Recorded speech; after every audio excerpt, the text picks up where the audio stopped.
This is Los Angeles. Our Lady, the Queen of the Angels, as the Spaniards named her. The fastest growing city in the nation. It's been called a bunch of suburbs in search of a city. And it's been called the glamour capital of the world. A mecca for tourists. A stopover for transients. A target for gangsters. A haven for those fleeing from winter. A home for the hardworking. It is a city holding the hopes and dreams of over 2 million people. It sprawls out horizontally over 452 square miles of valleys and upland, of foothills and beaches.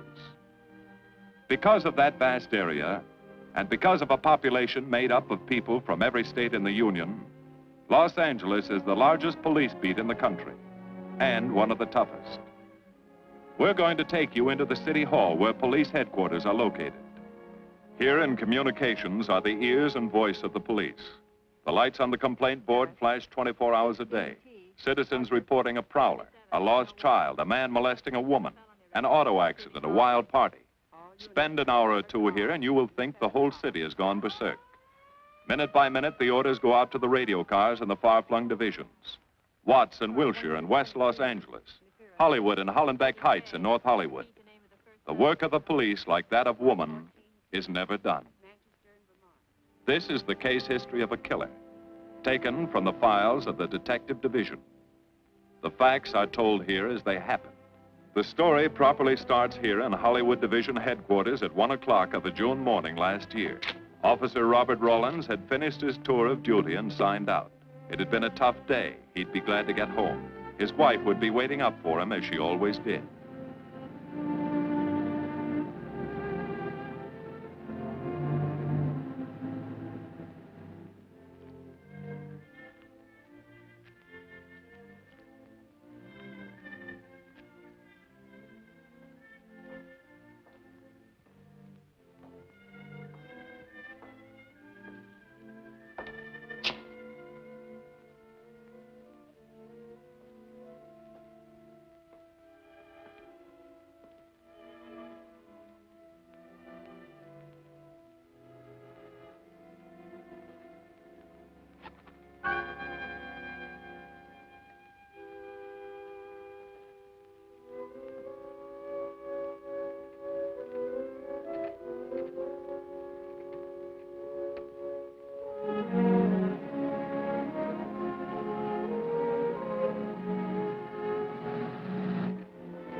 Hey, fella. Come here. What were you doing back at that radio shop? Just looking. I was on my way home. Live around here? Yeah, a couple blocks down. Let me see some identification. Sure. Yeah, I guess I forgot my wallet. Look, lad, I've got to see some identification. How about my Army discharge? I got it right here.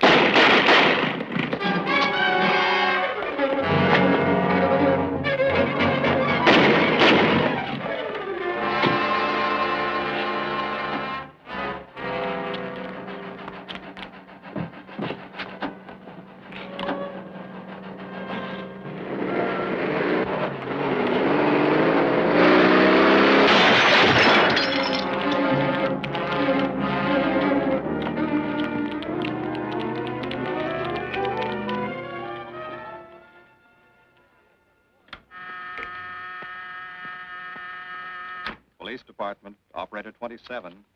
I want to report the shooting of a policeman. Hold on, please. Give me that again, please. I'm calling to report the shooting of a policeman. What's the address? 5057 State Street, just west of Santa Monica. Just a minute. Receiving hospital. Operator 2. Operator 27, 5057 State Street, 5057 State Street. An officer has been shot. Send an ambulance. All units in the vicinity of State Street and Santa Monica Boulevard. Proceed at once to 5057 State Street, 5057 State Street. An officer shot. Code 3.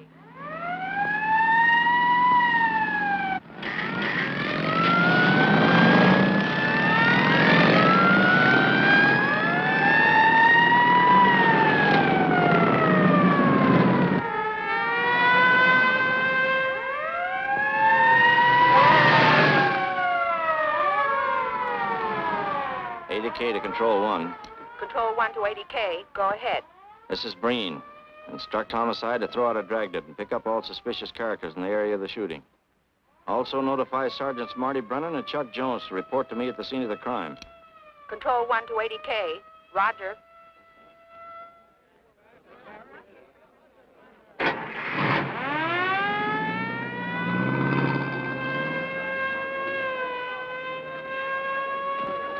I see. Well, what have you got so far? Well, not much, Captain Breen. A couple of cartridge cases.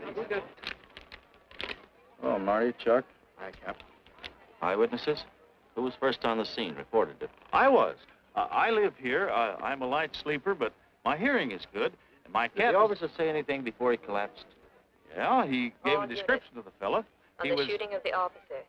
Suspect is a white male American. Age 26 or 7. 5 feet 10 or 11. 155 to 165 pounds. Brown hair. Regular features. Pencil mustache. Repeat broadcast. All units. Is that about it? Yes, sir, exactly. And the officer kept saying, he looked like such a nice kid. He looked like such a nice kid. As if he couldn't believe what had happened to him. I see. Is that all? Yeah. Thank you very much. Yeah, well, anything else I can do, I'd be glad to help you. We may call him. Get his name and address, will you, Bob? This door been checked, Lee? Yeah, it's okay, Captain. Find anything? Nothing but some smudges so far. Found this in the glove compartment. I think it's nitroglycerin. Doesn't look quite right. Well, check it down at the lab. Right.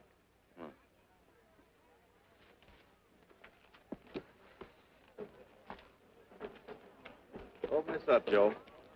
No key, Captain. Let's try it open. Give me that bar, Frank.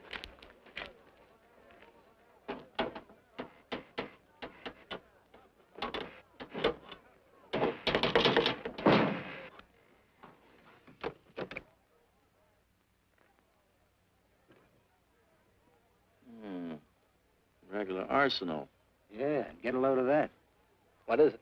I don't know. It looks like some kind of an electrical device. United States Navy. It's either stolen or war surplus. Send all this stuff down to the lab and check the serial number on that Navy equipment. Yes, sir. Captain Breen. We found these in the weeds over by the radio store. What do you got? A pair of cloth gloves, Captain. Well, he thought of everything, didn't he? All right, give them to one of the technicians. Yes, sir. Marty, you and Chuck come along with me. Let's go downtown and see what they picked up in the dragnet. Right.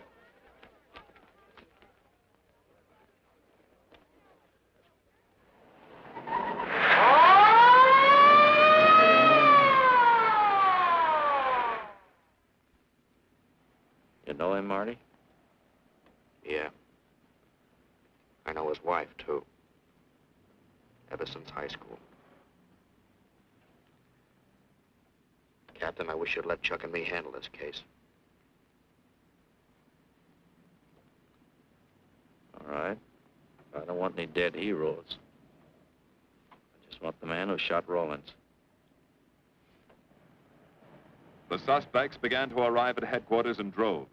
The police tossed every motel and hotel and many private homes in a 4-square-mile area around the scene of the shooting.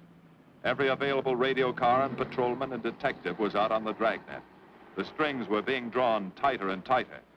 Many a man returning from a date or a late party or a poker game surprisingly found himself in a squad car, its sirens screaming as it brought him to the detective bureau. The dragnet gathered in some strange fish, and many ordinary ones. All the rest of that night, the detectives probed, needled, questioned, quizzed. Everything was checked. Fingerprints, names, addresses, stories. Every fish in the net was examined. Most of them thrown back into the sea, not worth keeping. Except a few parole violators and slightly shady characters whose stories needed a lot of verifying. I wasn't prowling no cards. Just taking a walk, you know, getting in condition. You were running when the radio car picked you up. Yeah? Maybe that's why the guys call me Punchy. He's got a point there. 2 felony convictions, no warrant, no warrant. He's on parole. Book him, violation of parole. Let's have the next one, Joe. What were you doing in that vacant lot? The vacant lot. Lot? What were you doing in it at that time of night? Nên mỗi mình cũng cho lo ngồi ấy xì hữu nội là ngồi ấy 30 cái nền bị lục dưới lại của ngồi sinh thành nghĩa ngồi thành ca giờ ngồi từ lừa đảo sang gì. You say your name is Ralph Henderson. So what? Well, you know, it's a funny thing, Ralph. There's a guy around this town that's been wearing your fingerprints. Only his name is Pete Hannon. Okay. So I'm dead. So what's one more confession in my life? Now you're talking, Hannon. Okay, Andy. Oh, Harry. What have we got here? Oh, some robbery suspects. Candidates for San Quentin. Handsome here is the big shot. He runs the outfit. Have a gander at his record. Car theft, escape from reform school, robbery, assault with a deadly weapon. Not bad. Look at the heater we found on him. German Luger, fully loaded. Redhead here tried to carve up one of the arresting officers with this pretty toy. Nice boys. By dawn, many minor wrongdoings had been uncovered, and a few incipient felonies. The checking of the suspects had been thorough, painstaking, and tedious. But all the work was for nothing. The man who had shot Officer Rollins was not among them. He remained no more than a description, a shadow of a man, mysterious, elusive, deadly, hidden away somewhere in the vast city. As for Rollins himself, he couldn't help. He was in a coma at receiving hospital. Mrs. Rollins waited out the long, tense hours while her husband fought to live. Many another officer's wife had so waited. Many another will. The word came shortly after sunup.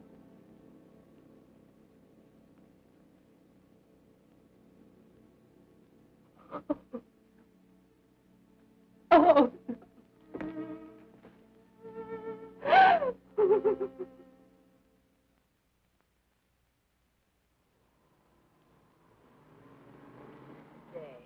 A white male American, 26 or 7, 5 feet 10 or 11, 155 to 165 pounds, brown hair, regular features, pencil mustache.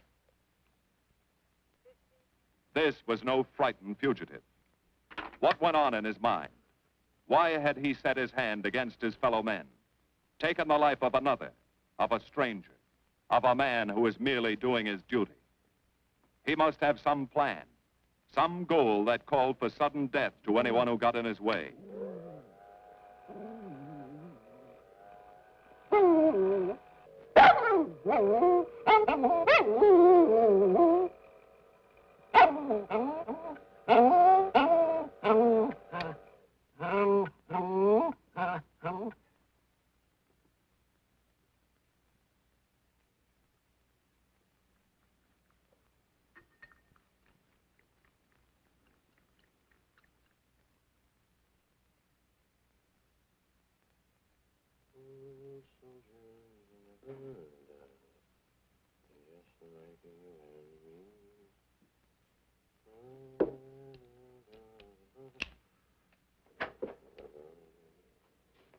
Good morning, boys. Morning, Lee. Hi, Professor. Well, I thought this was safe cracker soup. You gonna drink it, I hope? I'm really a nice guy. Stick around. I'll prove it. Come over here.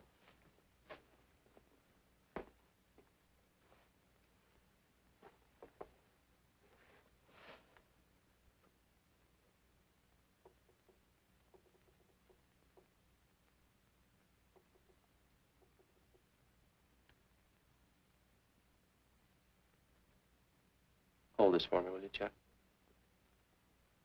Thank you. Now, if you'll hand me that hammer, Marty. Thank you.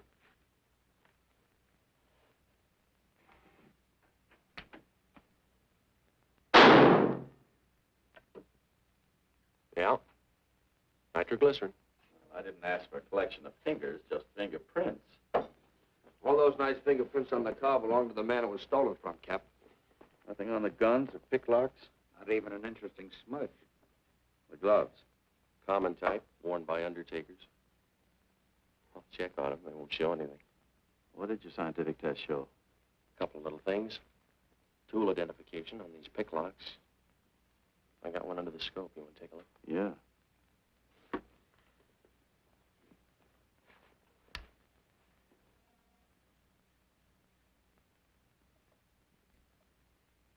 Take a look. I see. Well, it seems to tie the tool up with the lock. Now, if that microscope could only tell us who did it. I'm working on that. No, only an amateur would carry that liquid dynamite in a car. This boy's no amateur. Took the precaution of desensitizing it so it'll take normal shock. Took a lot of other precautions, too. No fingerprints, no identification, nothing definite. Except he's scientific. Knows electricity. Is inventive. Yeah. I'm happy on the trigger. This is Captain Breen. Get me Captain Stevens a burglary, will you? I hate to disappoint you, Lee, but I think you've come up with something. Hello, Steve. How are you? Did your daughter's marriage come off all right? Good. Look, Steve, on those burglaries of electrical equipment lately, were there any where picklocks were used to gain entry? Good. Well, let me know if there's another report of one, will you? I've got an idea the Rawlins killer may be tied in with those. Fine. And give my regards to the newlyweds, too. So long, Steve. Well, what are you waiting for? You've got a job, haven't you? Get going. Yeah, let's go, Junior. Hold this for me, will you, Lee? Thanks. And so, with no fingerprints and only a vague description to go by, Sergeant Brennan turned to the modus operandi file. A criminal, like any human being, has his own habit patterns, unconscious traits that can lead to his downfall.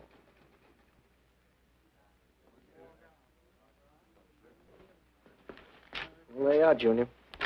List of burglars who use picklocks for entry. Oh, great. This narrows it down to just a couple of hundred suspects in this area. Give me a match, will you? That may not be so bad. This guy's improved on the system. Maybe he's left his trademark on some other job. Well, here we go, legging it all over town, asking a million questions. What you paid for, isn't it? Am I paid to associate with you, too, Junior? You could do worse. Not this year. Come on.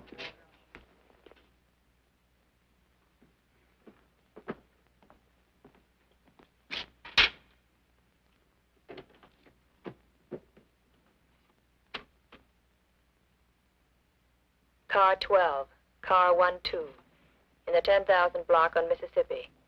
A 394-15 disturbance.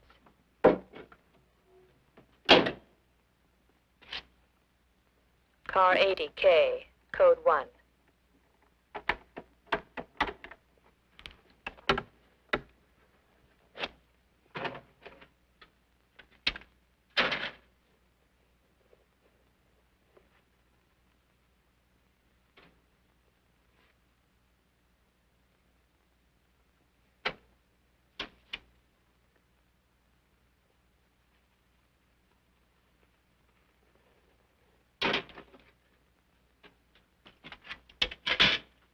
All units, on the broadcast of the suspect arrested in the shooting of Patrolman Rawlins.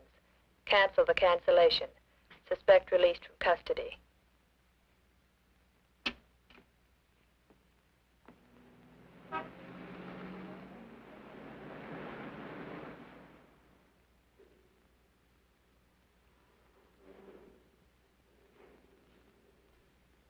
Oh, hello, Mr. Martin.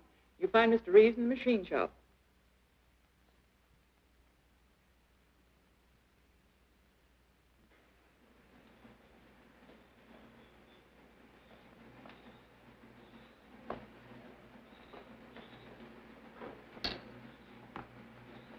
Hello, Roy. Glad to see you.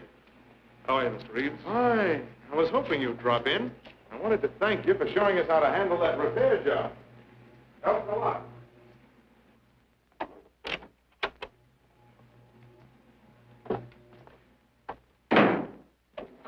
Oh, what have we got this time?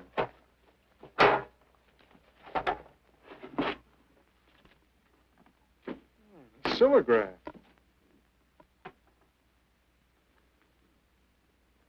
Well, there are plenty of these around, Roy. Not like this one. Yes, I see. I suppose, as usual, you've added your own improvements. You know, it seems wrong that a man of your talents should bother consigning equipment for rental. I'd like to see you devote yourself entirely to experimental electronics. It'll come one day. I'll have a place like this. Well, why wait? I've got a pretty good setup here. You'd have modern equipment to work with, a lab, and my confidence. Thanks, Mr. Reeves. I have other plans. But, Roy, you can't tell where it'll lead. Might even work your way around to a percentage of the business. I like it this way. You just rent out my equipment. All right. All right. But if you should change your mind... I'm not likely to change my mind. I suppose you want me to set this up for rental, too. Mr. Reeves, you've already got 5 pieces of my equipment. You'd like to know what results I've had from the rental so far, Well, I can't say as I blame you. I think you'll find this satisfactory. Satisfactory. Goodbye, Mr. Reeves. You'll come back again soon, won't you? Sure. Oh, incidentally, how's that television projector coming along? The one you said would reflect a 12-foot image. Still working on it. I just wanted you to know I've already set up a rental on it. In fact, I think they'd like to buy. It'll come pretty high. Oh, money's no consideration with this customer.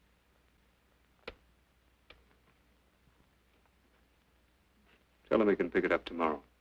I thought you said it wasn't finished yet. It'll be finished.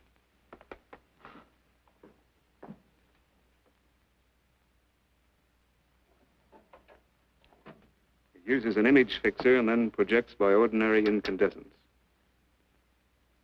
Roy, this is the best television projector I've ever seen. Let's hope that your customer thinks so. He will. Yes? Send him right in, Charlotte. There, you see, our customer is here, begging for the privilege of buying. Better be running along. I'm not much good at business. Oh, but Roy, he'll want to congratulate you. Just see that the price is right. All right, Roy. I'll get you a good deal. So long. See you.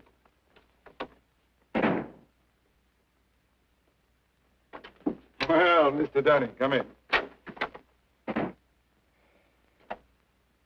Isn't it a beauty?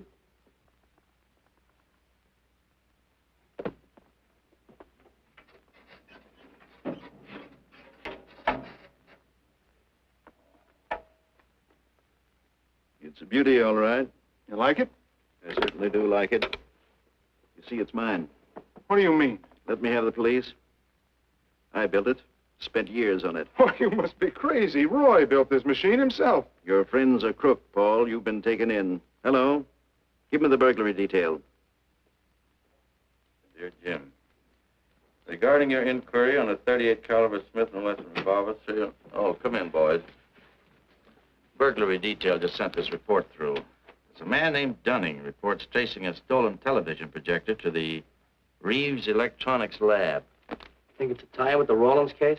Well, take a look at this fellow Reeves and see what gives. I'll notify burglary we're following up on it. Right. Come on, Junior. What else did he place with you for rental? Oh, a number of things. All war surplus that he bought on his veterans rating. Oh, is this more of his equipment? Yes. Yes, he left it here on consignment. I'm sure that Roy can explain everything.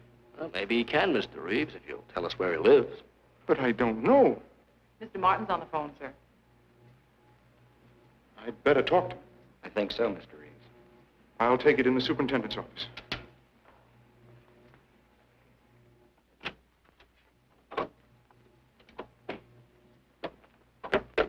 Tell him that you sold the set, and his money's waiting for him here. Find out what time he's coming by. Put Mr. Martin on.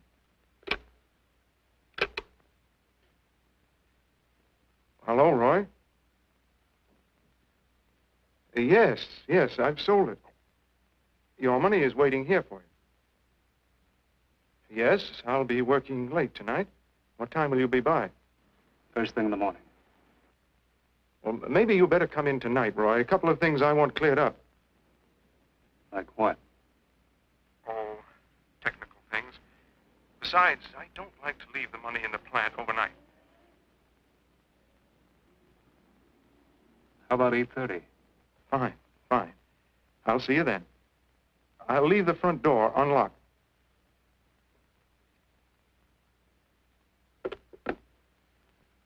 You'll be here at 8:30.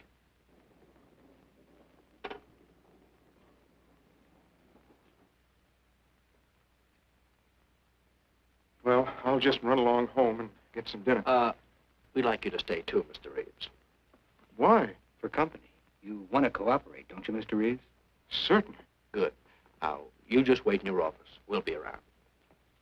Very well. This way, gentlemen.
Reeves. Is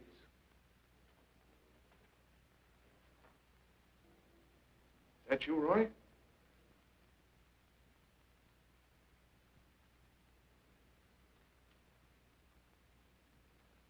Go outside and block that alley door.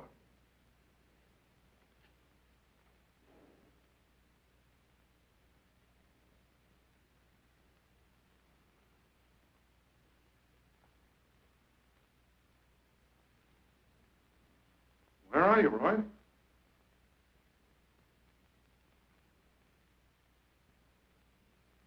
Who's in here? No one. I'm alone.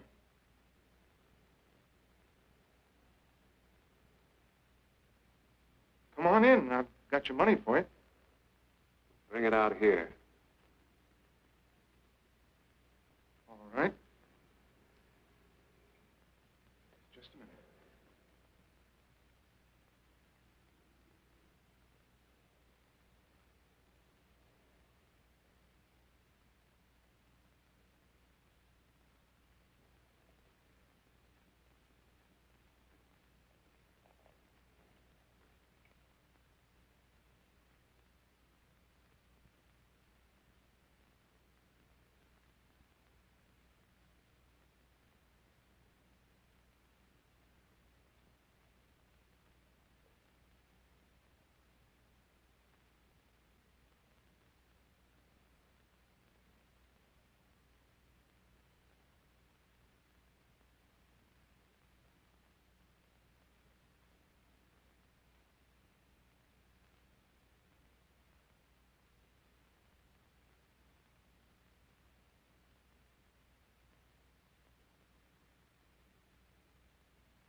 No.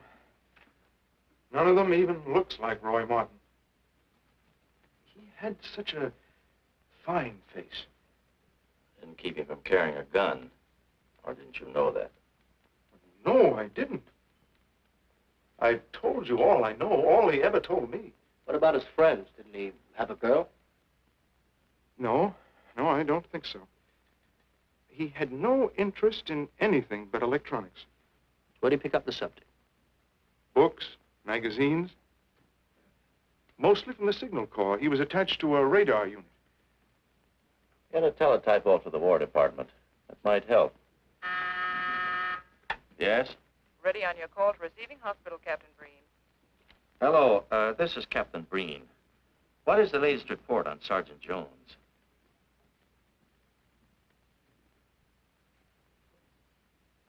I see. Well, let me know if there's any change, will you? Thanks. Chuck's in pretty bad shape, Marty. He's paralyzed. May never walk again.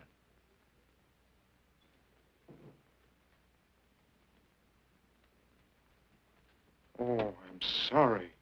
It's funny that Martin showed up at 7 when he told you he wouldn't be there till 8:30. I don't know why. Except he was always unpredictable. I'll tell you why. Because you warned him. That's why he came early. That's why he came in the back way. But you heard me tell him the front door would be open. And the key to let him in the back way? He must have had one made. Why don't you tell us the truth? Marty.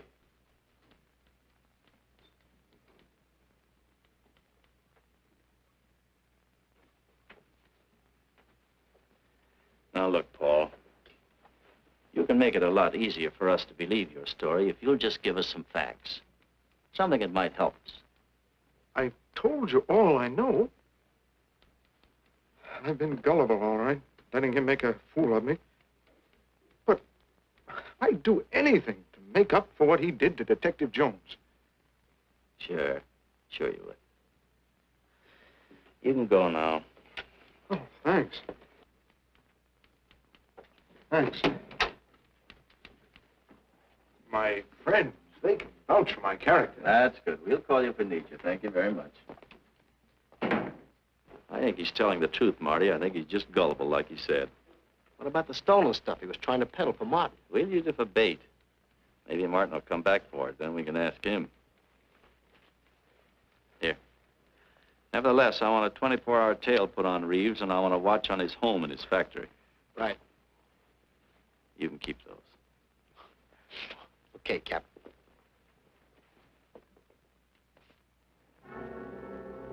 And now the killer changed his tactics, his modus operandi. It would baffle the police. They always expected burglars to remain burglars, not go in for stick-ups. They'd never tie this up with him.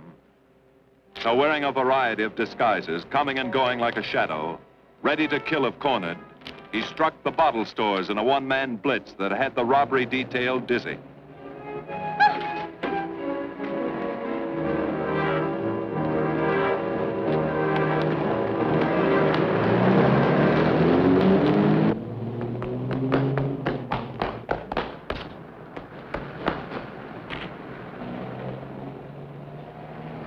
The killer, always resourceful, always thinking along lines that would baffle his hunters, had discovered an ideal avenue of escape. Under Los Angeles is a vast and intricate system of huge storm drains built to siphon off the flash floods of the rainy season. Many of the tunnels are large enough for 2 cars to drive abreast. Here were 700 miles of hidden highways, ideal for the use of someone who needed to hurry from place to place without being seen. Ideal as a hiding place for guns and supplies in case of emergency. What is it, Lee? Well, the reason I asked you to come over is I think I've hit on something. An identification? No, not quite, but a tie-up. Now, These are the shells from the gun that killed Rawlins. These were fired in the liquor store holdup in which the bandit got away. And these were fired at Chuck. Now, as you know, every ejector, even in guns of the same model and caliber, is different. Each one leaves its own markings on the cartridge casing. Now, look at these fine striations. This deep gouge. The same on all three.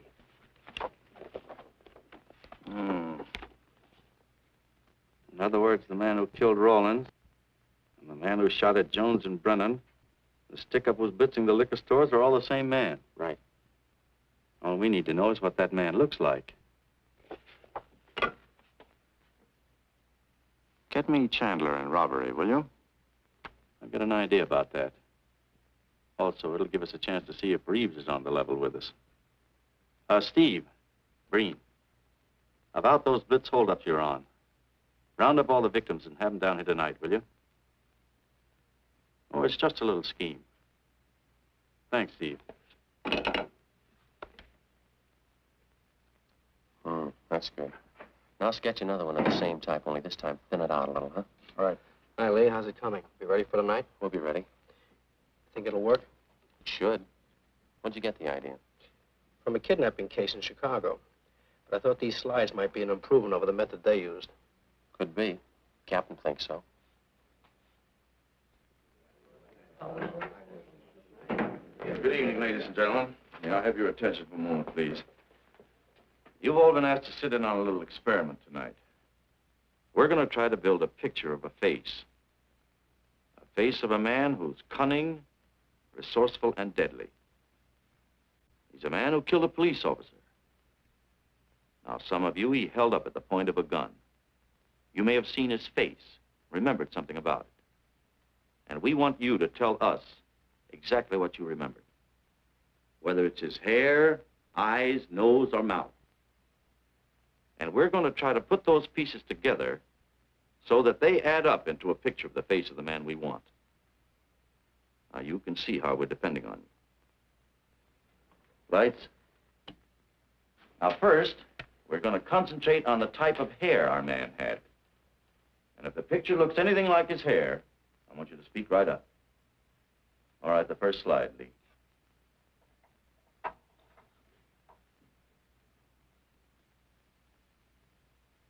His hair had waves in it, well groomed. That's the idea, Miss Smith.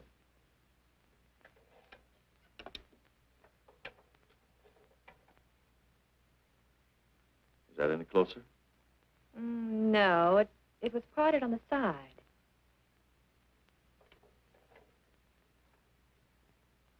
Oh, that's more like it, except it was thicker.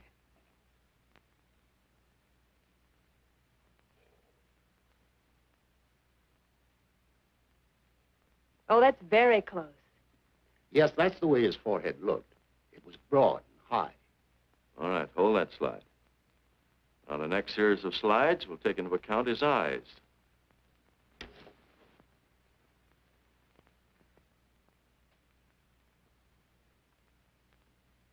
Oh, 1 minute, please. Wait, 1 minute. His eyes were a little like that. Maybe a little smaller, like beads. Go on, Lee.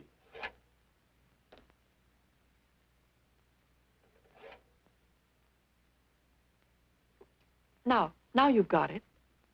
Now, hold that slide, Lee. Anyone else? That looks like him, only a little madder. He had a patch over one eye when he come into my place of business. I remember noticing that the one showing was blue. Well, the guy that stuck me up had on horn-rimmed glasses. He was wearing a Band-Aid across his nose when he knocked me over. Uh-huh. All right, hold that, Lee. Well, so much for the eyes. Go ahead.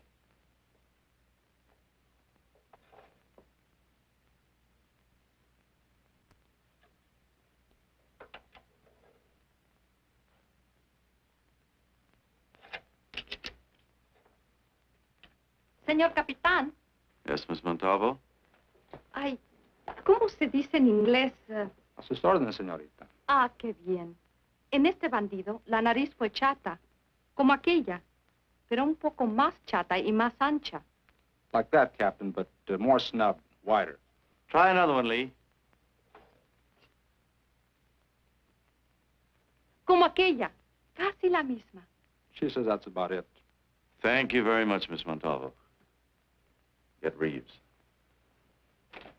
Any more comments?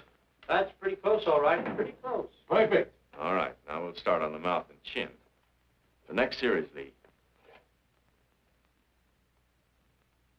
I think his lower lip stuck out more. The mouth was thin and mean, like it never laughed. Go ahead. Something like that, but thicker lips.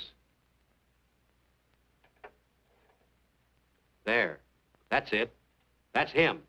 All right, now hold that right there, Lee. Oh, come in, Mr. Reeves. Good evening, Captain. Did you ever see that face before? Why, it's Roy. Except for the hair being a little lighter and the eyebrows heavier, it's Roy. You're sure? I'm positive I'd know him anywhere. Lee, I want a retouched photograph. Now lighten the hair and give more body to the eyebrows. Right. Lights. That's all. Thank you very much. You've been a great help. It's positively amazing how you found out what he looks like. Well, we're looking for an amazing criminal, Mrs. Johnson. Thank you and good night. Good night, Captain. And so the face of the unknown killer, built up from fragments of evidence, was sent out all over the country. To chiefs of police, to sheriffs, to county constables and county jailers, to the wardens of prisons, to all postmasters and postal inspectors, to the agents of the Treasury Department, to the FBI. They showed that picture to the inmates of jails and prisons, to men with a wide acquaintance among the cat burglars and the violence boys. Informers and conmen and sharpshooters were quizzed, those on the fringe of crime and those deep in the rackets. Many wanted to help. Nobody could. No one in the underworld recognized that mysterious face. He was as unknown as if he had lived in the 16th century.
Reeves. Roy. Listen carefully, Reeves. Control yourself. I know you're alone in the house. Act like you're alone. Cops are watching every move you make. The police here? They got you staked out like a muskrat hide, watching you around the clock. Here at your plant, tailing your car. Sit in that chair. Pick up 3 books.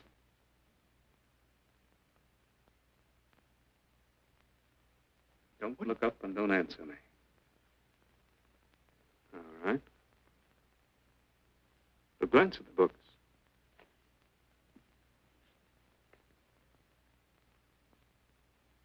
Pick one of them.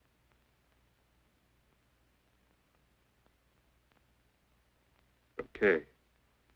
Now, that's the book you want to read before you go to bed. Now, get up and turn off the lamp.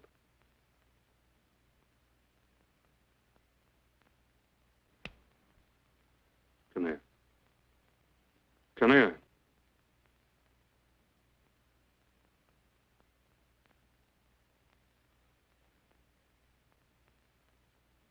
Go in the den.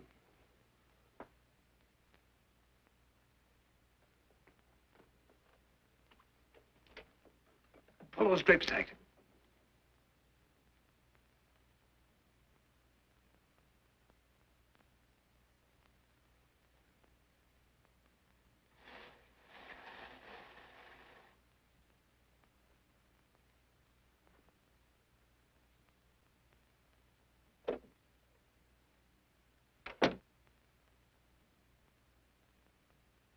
Now get away from him.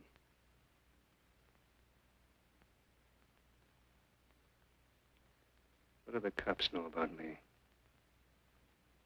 Not very much, Roy. No fingerprints. They haven't even got a picture of you. They're trying to make one.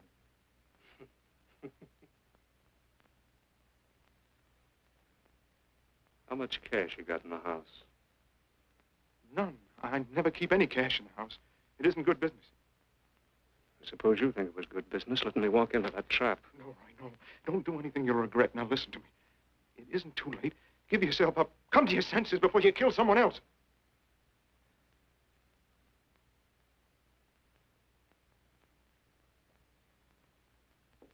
What do you mean, someone else?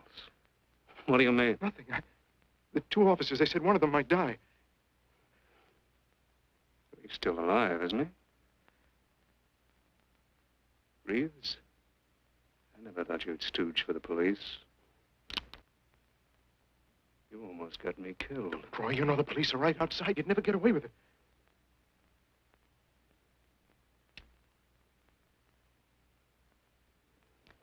That's right. Now you're being sensible.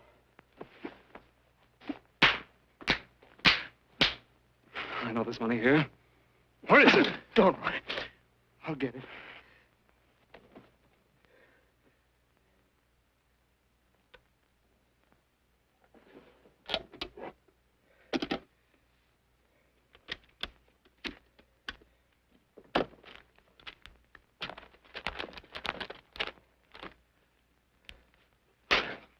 It's not enough. Stuff you've got in mind is worth thousands. I'll get more. Get it. Keep it handy. I'll be back next week, next month. But get it and have it ready. Just give me time.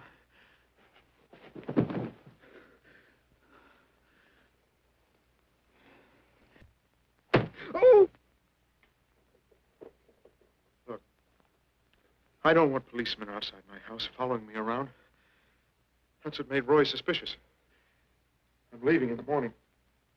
I'm afraid I'll have to disappoint you, Paul. Unfortunately, you're our bait. I won't do it. I've done enough. Look, no one's done enough until we find this killer. I asked you to keep a sharp lookout on this house, Marty. I did. Two of the best undercover men in the department were assigned here.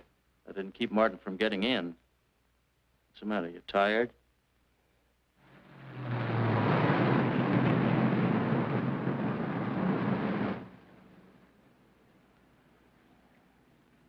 You got any idea how long you've been on this case, Marty? Months. Long enough to have come up with something by this time. You know any more about the Rawlins killer than you knew the first week? Yeah. He's about the toughest nut I've ever had to crack.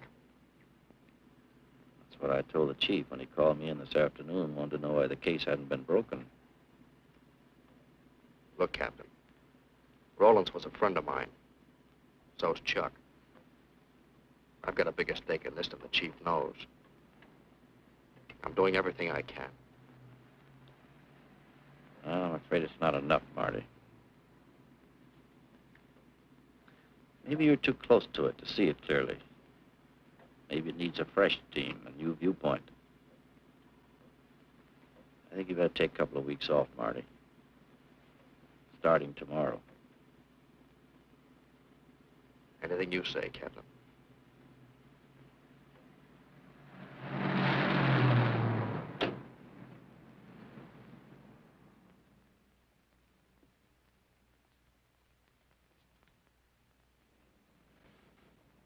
Hiya, Marty. Hi, Chuck. Meet Miss Scanlon, my new bodyguard. He's the one I've been telling you about. Oh, you mean the one with the steel trap brain? How do you do? Hello. Say, this guy been behaving? After a fashion. See, she takes me out in my go-kart, puts me to bed, wakes me up, dresses me. You're perfectly capable of dressing yourself now, Mr. Jones. I'll be back in a few minutes. Well, how's it been going, Junior? Oh, pretty good, Chuck, pretty good. Is that why you're off the case? How'd you know? Breen was in to see me this morning.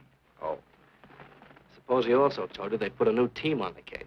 He told me everything. Yeah. Let's see what his new boys dig up.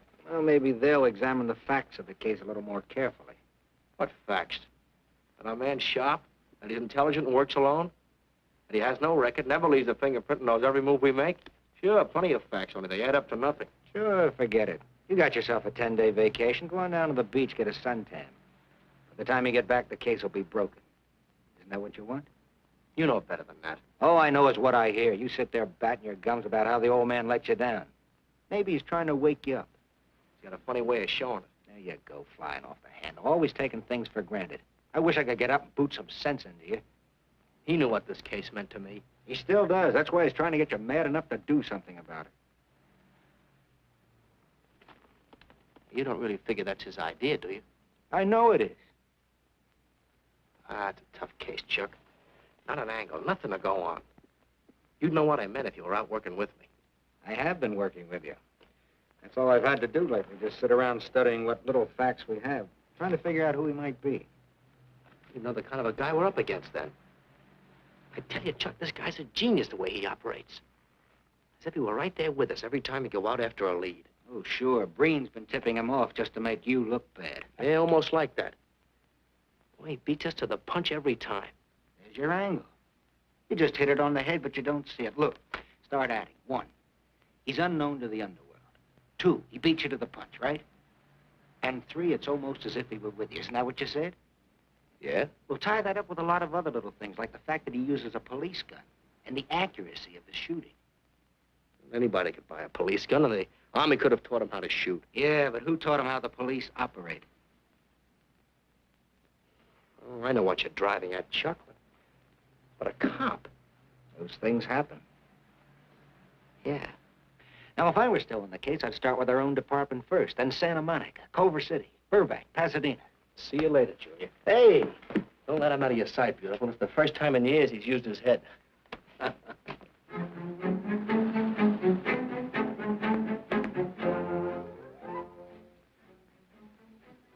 But you get a print of every mug we take. We always send L.A. a copy, Sergeant. It's personnel photos I want. You mean of our boys? That's Rollins' killer, isn't it? That's right. You've checked your own department. We did that first.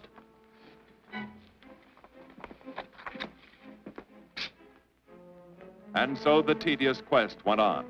Sergeant Brennan wore out his shoes and his patience, going from police station to police station, checking photos until his eyes were blurry.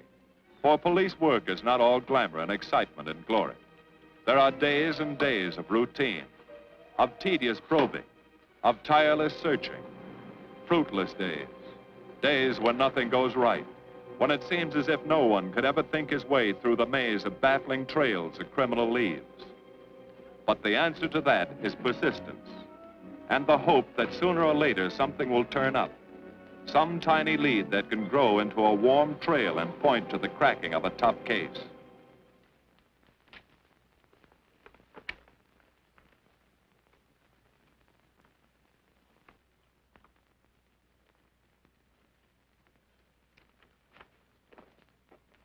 Well, that does it, boys.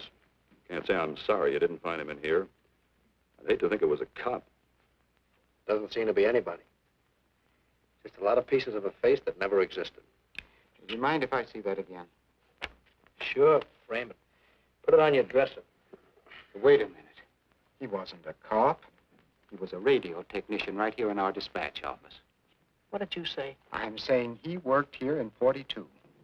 Well, come on, give. I remember the kid well. He was sort of strange, never bothered with anyone in the department, just kept to himself. But he was in line for promotion when he was drafted. Where was he living at the time? I don't remember. Try the dead files. He never asked for his job back after the war. I remember writing to him about it, though. He was an excellent worker. Oh, yeah, here we are. Yeah, this is it. Took a while before he answered, but like he says in the letter, he wasn't interested.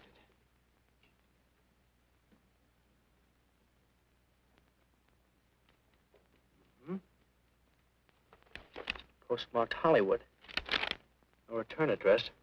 What do you want us to do? All the work? Oh, thanks a lot, Freddie. Remember, he was a civilian employee.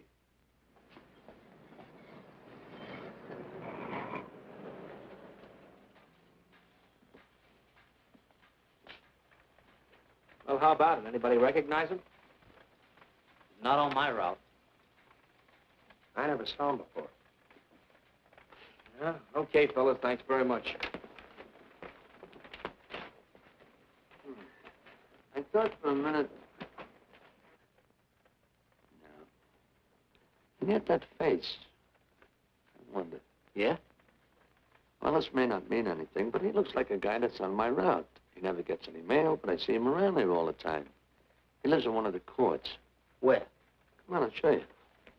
It's not that easy. What time does your route take you past those courts? About 9 o'clock. Why? Just thinking.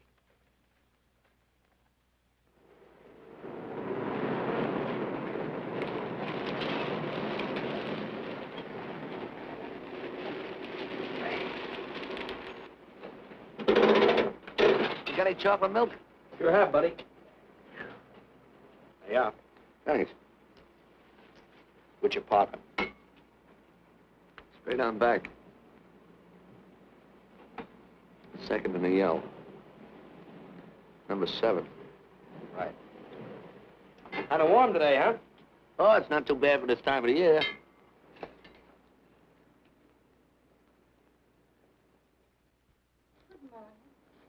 Morning. You're new in the route, aren't you? We had a substitute. What happened to the other fellow? Sick. Oh, what's the matter with him? I don't know. I catch everything. Hear about it on the radio, and next morning I got it. Too bad. You aren't very social. The regular fellow always stops and talks to you. Sorry, lady, I'm a little late this morning. I was hoping maybe you could help me. There's something very funny going on in this court. Yeah? I was scared to go to the police with it. I thought maybe I might be poisoned. What? Yeah. By the manager. She's a witch. She's a what? A witch. She puts poison in my milk. Oh, I see. Look, you switch the bottles when she isn't looking, see? Drink her milk. Then you'll be safe, right?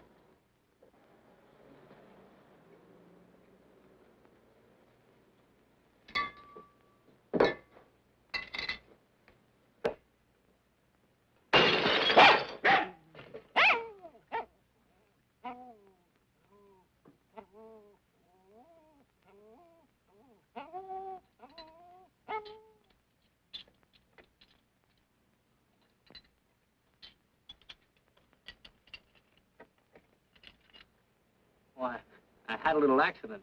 Got a mop, I'll clean it up. Leave it be. I'll clean it up myself. Okay, mister.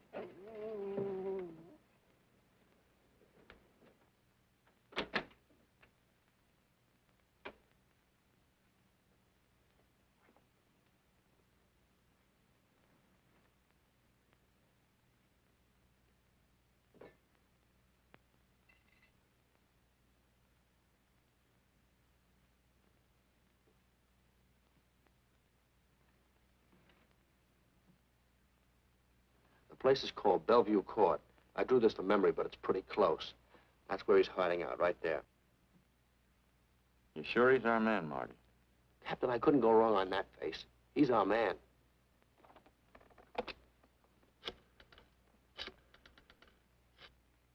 Now, there are 5 cottages in this area, and 2, numbers 6 and 7, in the L at the end of the row. Our man lives in number 7. This building department plan will show you the whole layout. It's bounded on 3 sides by Fuller, Santa Monica, and Poinsettia. Now, the court is partly surrounded by a high wall. Breen, homicide. Good. You keep your eyes open until we get there. Morgan has just gone into his bungalow alone. Any questions? All right, you all have your instructions. Let's go.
We're out on time. Wait 5 minutes. Go around and block the side entrance. Keep your lights off.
He's loose.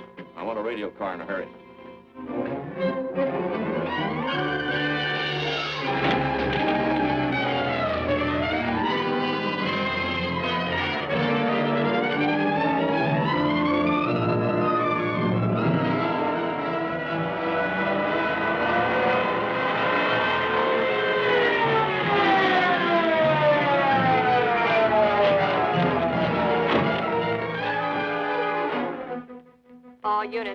All units in the vicinity of Santa Monica and Fuller.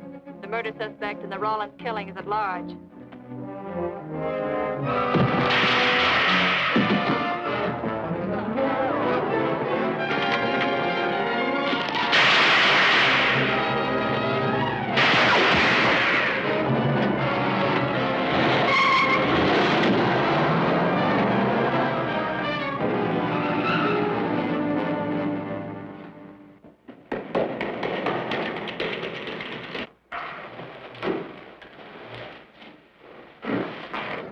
I want a map covering the storm drain system in this area. Get it and meet me at Venice and Garfield. Jones, Miller, you stay here in case he comes up for air. I want a man at every other drain entrance along this line. He's got to come up somewhere. Come on, Marty. You're driving.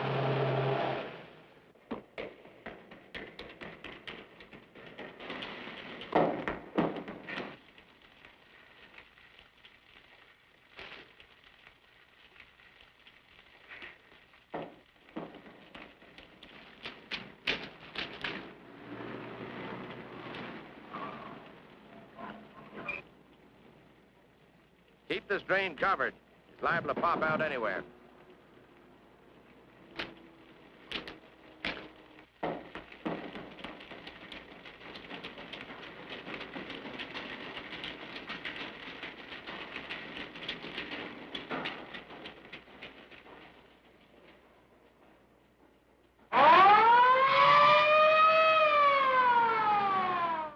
Why Venice and Garfield, Captain? It's the main intersection of the system. We can head him off that way.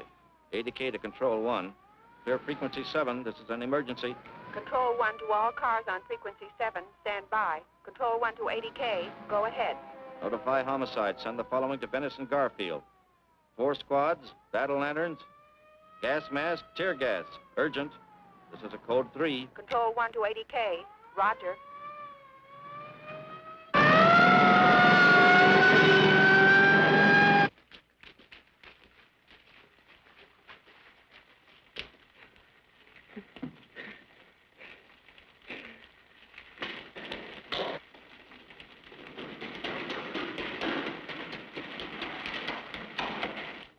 Probably head down this main drain to where it comes out at the Rio Hondo. Now, you take your squad and cover that exit. Right. Keep all spare radio cars cruising back and forth along this main street. Watch the curb inlets. We'll go in here.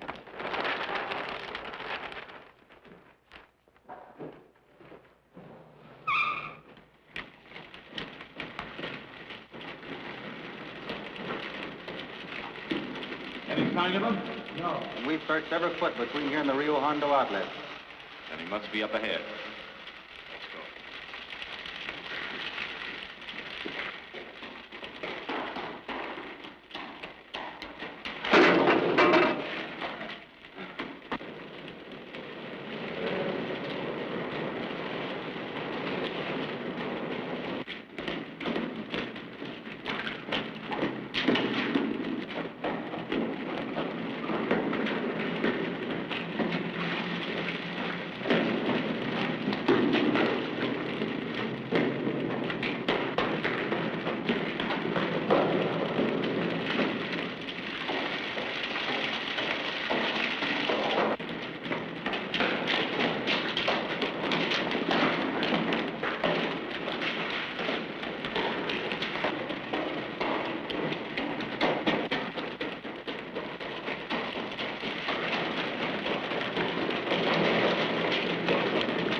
Thank you.